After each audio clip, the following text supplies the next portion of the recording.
একটা প্রস্তাব দেওয়া হয়েছে যে ধর্মনিরপেক্ষতা ইত্যাদি এগুলো বিলুপ্ত করা হোক।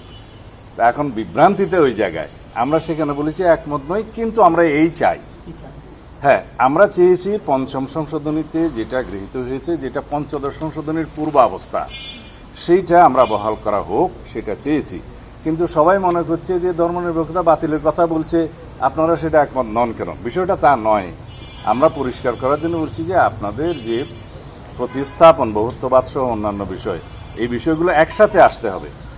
5, 6, 7 যদি একসাথে আপনারা রিড করেন, তাহলে সেই বিষয়গুলোতে আমরা কেন একমত নয় এবং আমরা কেন বিকল্প প্রস্তাব হিসেবে আমাদের প্রস্তাবনা, যেগুলো আমাদের পূর্বে প্রস্তাব ছিল সংস্কার কমিশনের কাছে, সেটা আমরা বলেছি আবার যে আমরা আগেও প্রস্তাব আকারে দিয়েছিলাম আপনাদের কাছে। এখনও এর জবাব আমরা বলতে চাই যে আমরা রাষ্ট্র পরিচালনার মূলনীতির অংশটি পঞ্চম সংশোধনী অর্থাৎ পঞ্চদশ সংশোধনীর পূর্বের অবস্থাকে বহাল চাই, অর্থাৎ জাতীয়তাবাদ, গণতন্ত্র, সমাজতন্ত্র অর্থাৎ অর্থনৈতিক ও সামাজিক ন্যায় বিচার, মহান আল্লাহর উপরে আস্থা ও বিশ্বাস, এই বিষয়গুলো রাষ্ট্র পরিচালনার মূলনীতি হিসেবে গণ্য হবে, যেটা পঞ্চম সংশোধনীতে গৃহীত হয়েছিল বাকশালের বিলুপ্তির পরে।